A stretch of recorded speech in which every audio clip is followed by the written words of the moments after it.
Right now, save 50 to 70% off at Banana Republic factory stores and online. And 60% off absolutely everything at Gap factory stores. Save even more with 40% off clearance at Gap factory stores. And at Banana Republic factory, all flannel shirts $19.99 and doorbuster scarves $9.99. This weekend only. Search our store locator for your nearest Gap factory and Banana Republic factory store, or shop us online. Blog Talk Radio. Welcome to Nonprofit U, a forum where nonprofit stakeholders can share lessons learned and discuss the latest developments in the industry. My name is Valerie Leonard, your host. I'm a consultant to nonprofits, and I specialize in community and organizational development. I work with nonprofit organizations to help them make a stronger impact to their clients and communities. You can find Nonprofit U on Facebook and Twitter, and I encourage you to comment early and often using the hashtags NonprofitU or starting a nonprofit. You can also leave comments on blogtalkradio.com/nonprofit_U. You'll find a Nonprofit U fan page on Facebook, and the Twitter account is @NonprofitU. The chat room is open, and you can post comments and questions. In order to use the chat room, you must open a listener-only account, and you'll find a link to open the account on the episode page. You can also email me questions at consulting@valeriefleonard.com or send messages through Facebook and Twitter. You'll find a Nonprofit U fan page on Facebook, and the Twitter account is @NonprofitU. We'll be taking questions by phone and from our chat room at about the 20-minute mark, depending on how this flows. And the call-in number is 347-884-8121. Again, that number is 347-884-8121. Today's episode is starting and managing a tax-exempt organization. Again, we encourage you to call in with questions and participate in live chats at about the 20-minute mark. The call-in number is 347-884-8121, and nonprofit professionals and community stakeholders are especially encouraged to call in and share your story. Today we're going to talk about not only starting an organization, but managing an organization. And we've got a lot of ground to cover. We're going to be talking about a community needs assessment, selecting your leadership team, developing the bylaws, incorporating your organization, filing for tax exemption, nonprofit compliance, managing organizations, and then some of the lessons that I've learned along the way. So often we start an organization, but we don't really think about what we're doing, and that's not always a bad thing. Sometimes if you overanalyze, you never get any work done. But we look around us and we talk to people, and we have a feeling that we, quote-unquote, know what needs to be done, so our immediate reaction is to go ahead and start an organization and solve the problem. Ideally, you should really do a community needs assessment before you even start an organization. You need to look at the community through the lens of the type of program you're thinking about developing. So, for example, if you see that housing is a serious issue in your community, when you look at your community, you want to focus on the housing issues. If you're in healthcare, if you want to do something community-based and it deals with healthcare, then you're going to be looking at your community through the lens of a healthcare organization. So you'll be looking at trends in health and wellness in your community.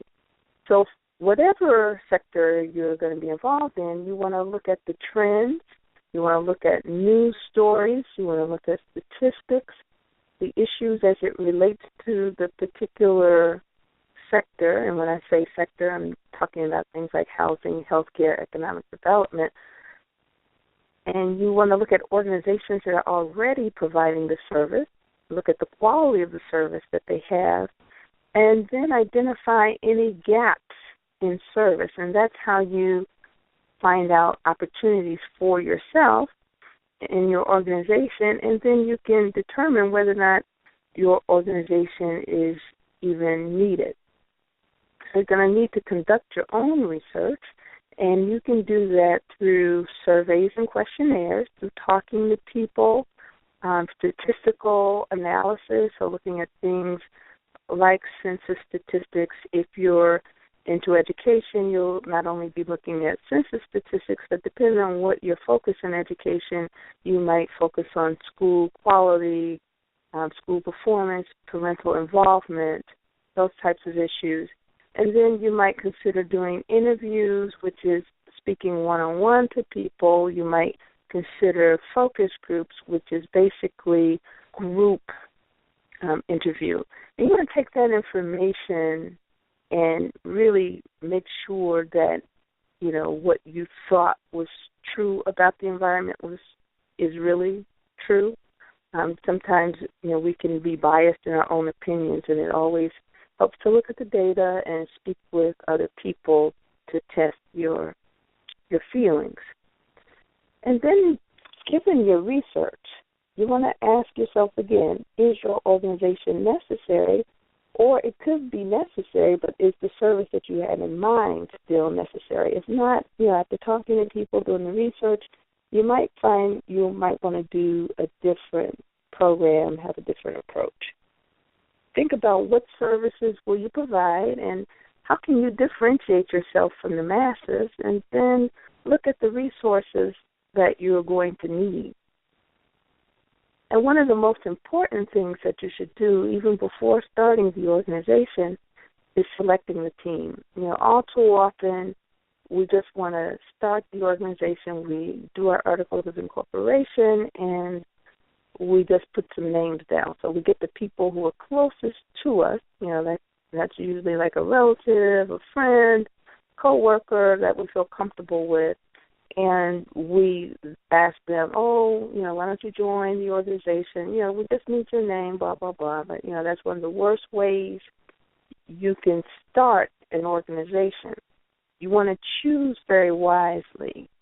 So to remember, the success of your organization is only going to be possible if you have good quality people. So the higher quality of your leadership, the higher you can go. And when we talk about quality, we're not necessarily talking about people who are elitists, who have, you know, this unique skill set. We're looking at people who will be dedicated to the cause. You know, they'll be willing to share what it is, you know, share their knowledge, share their time, share their resources. So when we look at board members, we should know their responsibility. They're responsible for the strategic direction of the organization. They set policies, they set budgets, and if you have staff, it's their job to manage the executive director. They don't manage the other staff, but they do manage and evaluate the executive director. Now, two of the most important duties they have, these are their legal fiduciary responsibilities. They have a duty of loyalty, which suggests that their first loyalty is to the organization itself, and there should not be divided loyalty, meaning divided loyalty or conflicts of interest between themselves and another organization, between themselves and a family member, or whatever. So any situation that could potentially cause a conflict of that person, you know, having, you know, if there's any issue where he or she may have to choose sides, or if there's an issue where he or she gets some personal gain, you know, that should be avoided at all costs. Board members also have a duty of care. And what the duty of care tells us is that there should be no rubber stamps. You need to discuss vigorously, if necessary, any issue that comes before the board. You want to make sure you weigh the pros, weigh the cons, and after careful discussion, then you make a decision, and then you want to document that decision with the vote. And some of the things we really need to be concerned about making sure that there's diversity on the board. That could be diversity with respect to race, ethnicity, but most importantly, diversity with respect to skill sets. And that could be financial. Make sure you have someone who understands finance or accounting on your board so that this person can not only keep records, but, if you're in a position where you're assessing opportunities, this person can help analyze the feasibility and break that down to the different board members. You ideally would want to have a lawyer because there's a lot of contracts, there's a lot of legalities involved with the nonprofit organization. You want someone who understands program development as well as marketing. But make sure that when you bring on people who understand program development and marketing, that there are no potential conflicts of interest between programs that they may be representing and the programs that you're asking them to come on the board to monitor, for lack of a better word. You want to choose people who are committed to the cause, and they're going to put in the time and donate and raise money. So you want to create an atmosphere there where there's give or get. People don't have to be rich, but they have to be willing to share the resources that they have, and if they don't have financial resources, if they're willing to raise money, ask people, friends and family, or develop fundraisers. And also you want to make sure that people do homework between meetings. So it's not enough to have a monthly meeting and nobody does any of the work that you talked about. And I can't say that you can't have any family members or people that have conflicts of interest. I'm just strongly suggesting that you don't. In those instances where there is a potential conflict of interest, you want to make sure that the conflict is disclosed and mitigated. So people who have conflicts of interest should not be voting on anything that's going to actually benefit them. But in an ideal sense, you don't want to have family members or people with conflicts of interest. And you can have family members, and the rule is you want to make sure that the family does not control the organization unless it's a family-run foundation. If it's a nonprofit organization, it's a clear red flag if the IRS looks at your application and sees that there's a majority of people on the board with family relationships and it's not a family foundation. So you want to make sure that you educate your board. When you bring people on, they should understand their roles and responsibilities. They should understand that they are to be wise stewards over the assets. They should also understand the legal liabilities associated with being on a board. They should also be educated about the compliance issues, and they should be educated and willing to participate in fundraising and the requirements for fundraising, and them also some of the methods that have been proven to be effective in fundraising. And then they should also understand the issues and programs so that they can better help you to assess the programs, look at what's working and what's not working. And another thing we want to look at is our bylaws. Bylaws are exactly what they say, by law. They are created to govern the organization, and ideally, well, not ideally, they really must be consistent with the state code in which the organization is located. So when you do an application to the state, requesting or actually registering the organization for fundraising, they're going to be looking at your bylaws and make sure that those bylaws are in compliance with the state. And basically the definition of bylaws is they're rules that govern the organization in the way that they conduct their business or make decisions. So you'll have things like who the officers are, what their duties are, what their terms are. And, it'll also, tell you, when the meetings are, how people should be notified and all that good stuff. Now, before you start your organization, you need to get a tax exemption or a tax identification number, You want to apply online, and you can go to irs.gov, and you can apply for what they call an EIN. That's an employee identification number.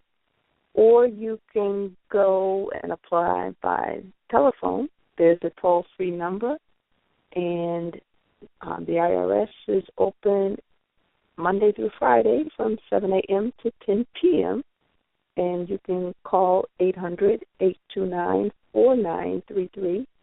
Again, that number is 800-829-4933, and you can apply by telephone. Another method for application is through fax. You can complete the form SS4, so you can go on to irs.gov, look under forms, and the form is SS-4.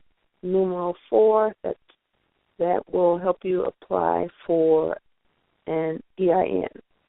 And that number is 859-669-5760, and you can apply by fax. So you would just send the completed form by fax to 859-669-5760. So now we're at the point where we want to complete the Articles of Incorporation. So now that you understand that it is, what it is you want to do, now that you know who you want to do it with whom, that will be your board members, right? And what you want to do, that will be your mission. It's time for you to complete the Articles of Incorporation. So you want to make sure that, if you're in the state of Illinois, you use the nonprofit Articles of Incorporation form, and you can find that form on CyberDrive, Illinois CyberDrive. That is in Secretary of State Jesse White's office, and you want to go to Business Services, Department of Business Services, and you can download a nonprofit Articles of Incorporation form. The name that you use has to be distinct. That means no other name in the state of Illinois. And if you can't tell that it's a nonprofit from looking at the name, then you have to add NFP at the end. You want to select your registered agent, and your registered agent is the person responsible for receiving all notifications from, the IRS, notifications from the state, and in the unlikely event that you're sued, any legal notices. So it's very important that you select someone who is responsive and responsible. And ideally, if you're going to have an executive director, this should be the executive director of the organization. It could also be the president of the board if you don't have any staff, or it could be the secretary. And some people have their registered agent as another organization or a law firm. But I strongly suggest that whoever it is not only is responsible, but, they are accessible to people. So you want to be able to keep records in an accessible place. You want to list your board of directors. So initially when you do your Articles of Incorporation, they're not going to ask for officers. They just want to know who is incorporating. You want to include your purpose, and your purpose will be selected from a list of purposes provided by the state of Illinois.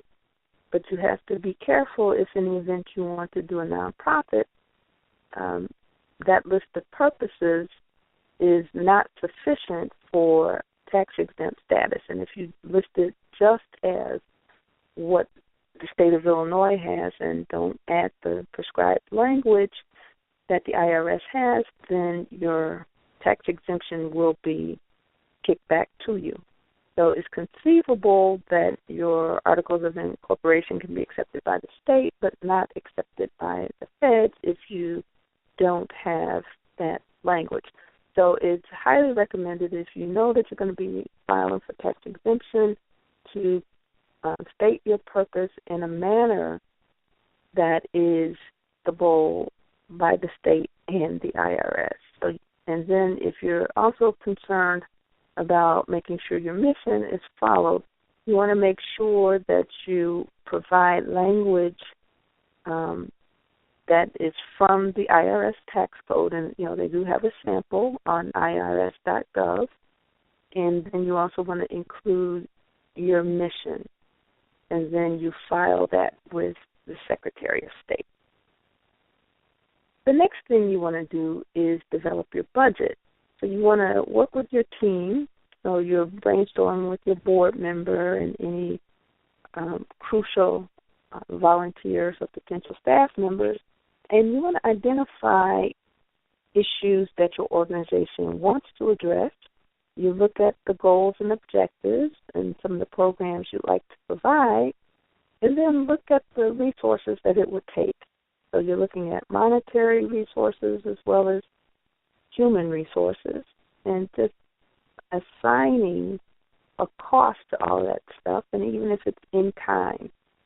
But you want to make sure that you can do your budget for 3 years. And the reason why you do your budget for 3 years is you, one, want to develop a good plan, but two, you want to be able to budget to the IRS over the 3 years.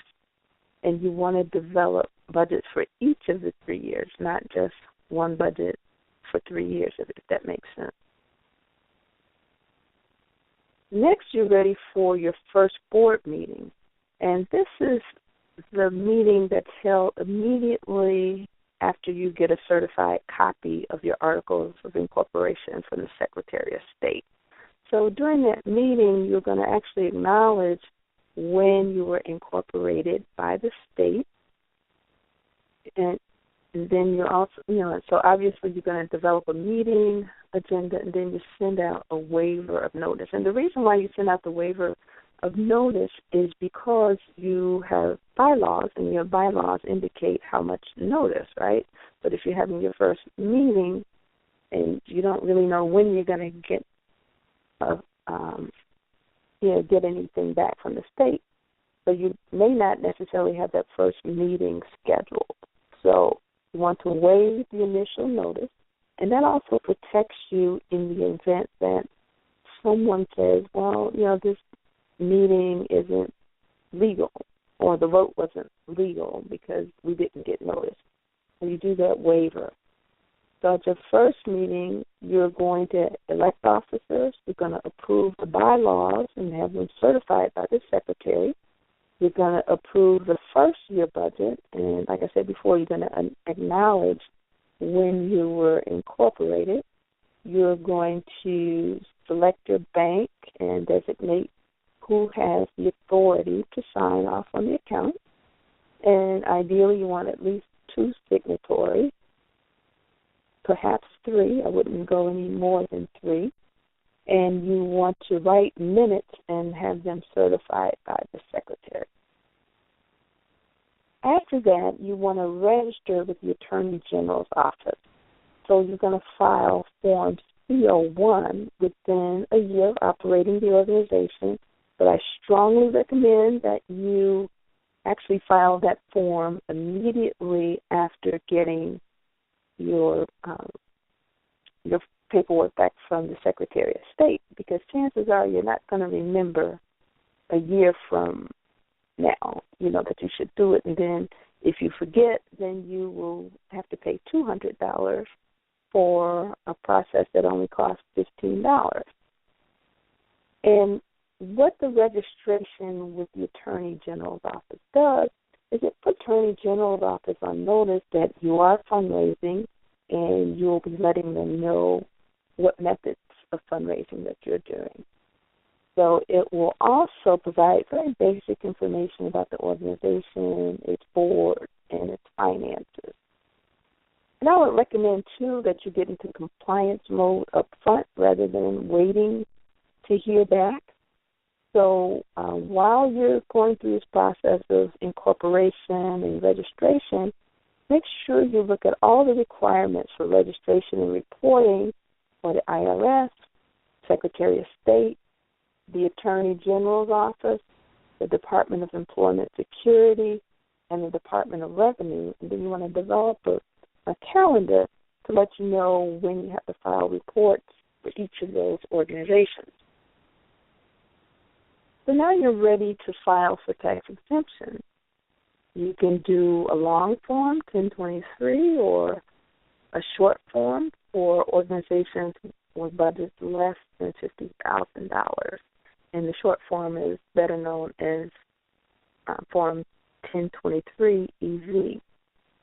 So these forms allow the IRS to determine whether or not the organization is doing work that is charitable. And then it'll also help them to understand the who, the what, the where, the why the work is being done, how much it's going to cost. And then they're also going to be looking for things like conflicts of interest, partisan, political involvement, and all that good stuff. So they word the questions in such a way that they can determine, whether or not there's a potential for abuse. So once you get your letter of determination or your tax exempt letter from the IRS, then you want to file for exemption from state sales taxes. Now, it's almost impossible to get an exemption from state sales taxes if you're an economic development organization. For whatever reason, they frown on that. I'm not quite sure why, but it's very difficult. So if you're doing education, arts and culture, health and wellness, and all that good stuff, is much simpler. But what you'll need to know is, what you'll need to send are articles of incorporation, your bylaws, your letter of determination, a brief narrative that explains the purpose, functions, and activities of your organization, brochures or other printed material explaining the purposes, functions, and activities of your organization, and any other information that you feel describes the purpose, functions, and activities of your organization. So you want to give a complete picture so that the state can better understand what you're doing. And when I say state, at this point, we're talking about the Department of Revenue. So when it comes to managing the organization, you need to focus on developing an organizational structure that is going to help you facilitate decision-making, facilitate your program management, as well as the administration. And you want to keep that as simple as possible, given what it is that you said that you were going to do. You want to engage in ongoing board development and education so that they, like I said before, your organization can only go as high as the capabilities of the people leading it. And your board are your leaders, so you want to make sure that they are not only kept in the loop, but they understand best practices of how boards should operate, and that they understand, how they can maximize opportunities for the organization.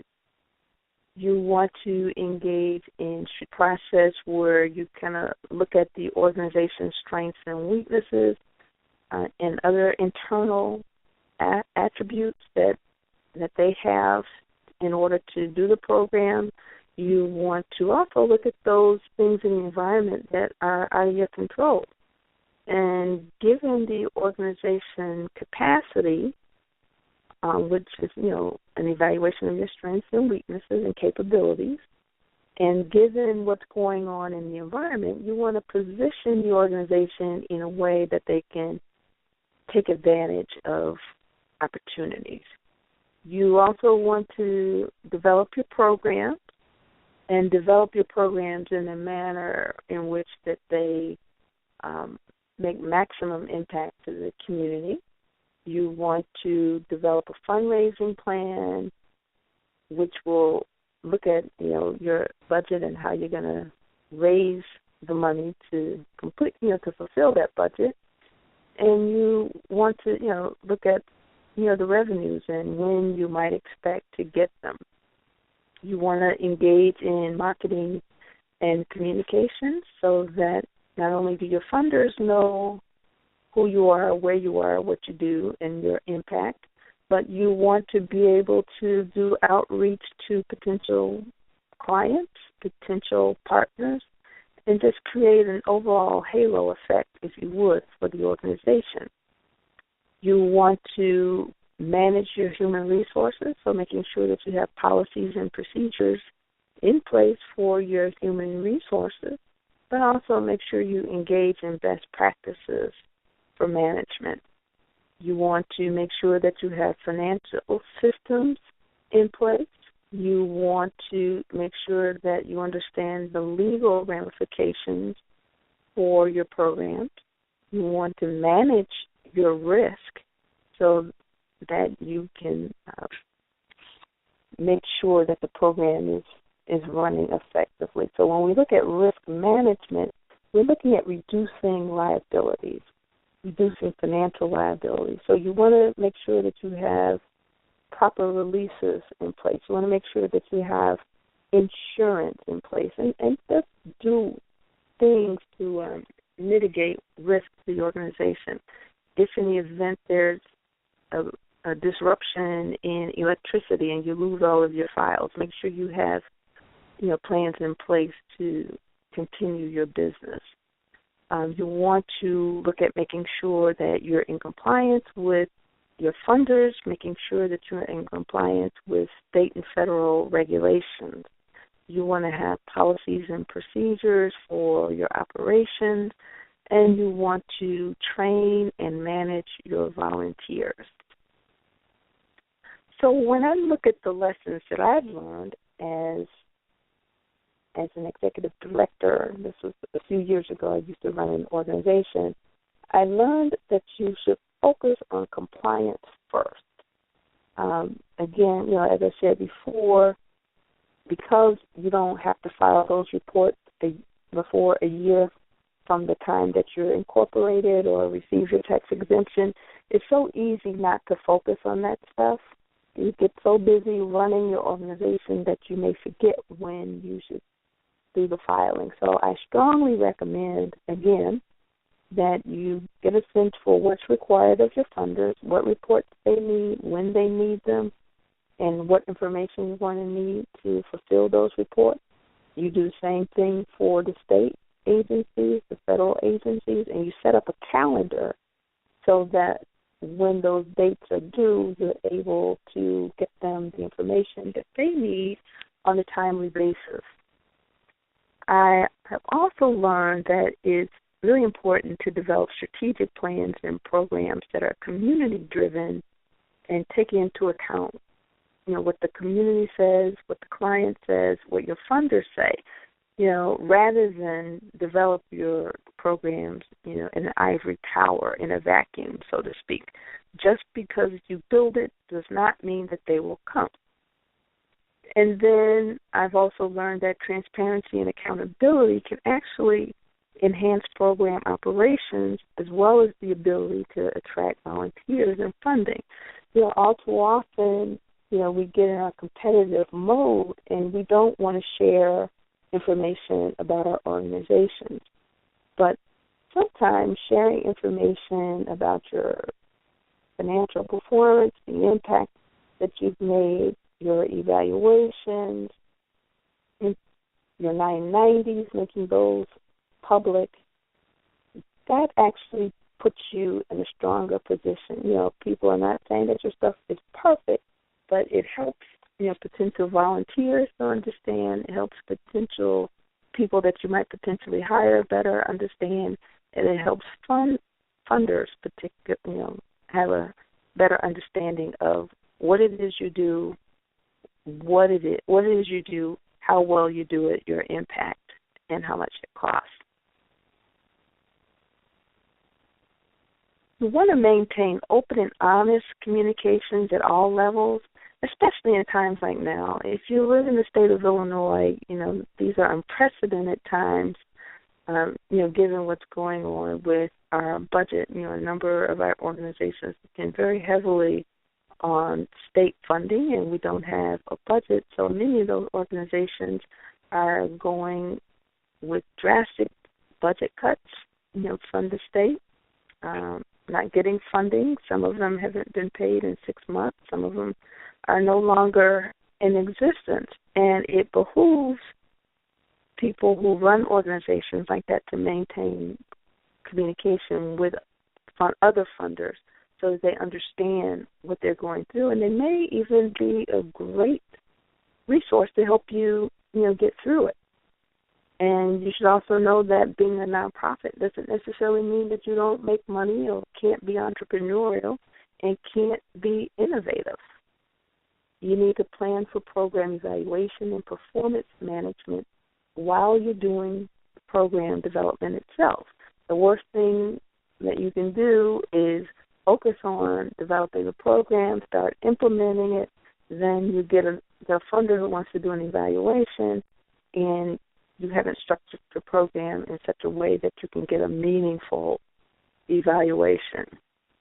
And then you should also understand that organizations go through growth phases, and different leaders and different strategies may emerge over time. As you get more sophisticated, you will probably have, changes in leadership, or in the best case, your leaders will actually grow with the organization. So I have completed my overview, and I'm just wondering if you have any questions. If you have questions, you can write your questions in the chat room, or you can call in.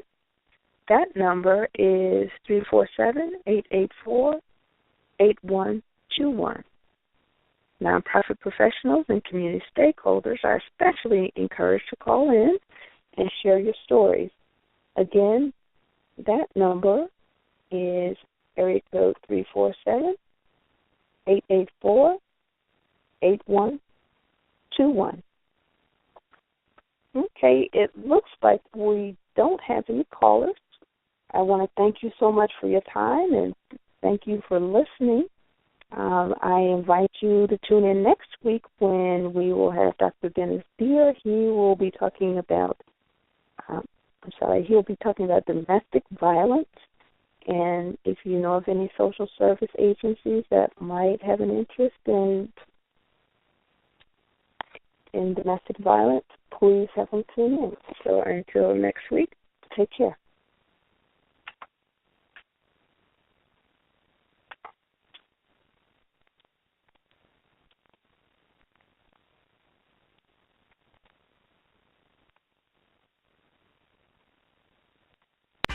Right now, save 50 to 70% off at Banana Republic factory stores and online. And 60% off absolutely everything at Gap factory stores. Save even more with 40% off clearance at Gap factory stores. And at Banana Republic factory, all flannel shirts $19.99 and doorbuster scarves $9.99. This weekend only. Search our store locator for your nearest Gap factory and Banana Republic factory store, or shop us online. Right now, save 50 to 70% off at Banana Republic factory stores and online. And 60% off absolutely everything at Gap factory stores. Save even more with 40% off clearance at Gap factory stores. And at Banana Republic factory, all flannel shirts $19.99 and doorbuster scarves $9.99. This weekend only. Search our store locator for your nearest Gap factory and Banana Republic factory store, or shop us online.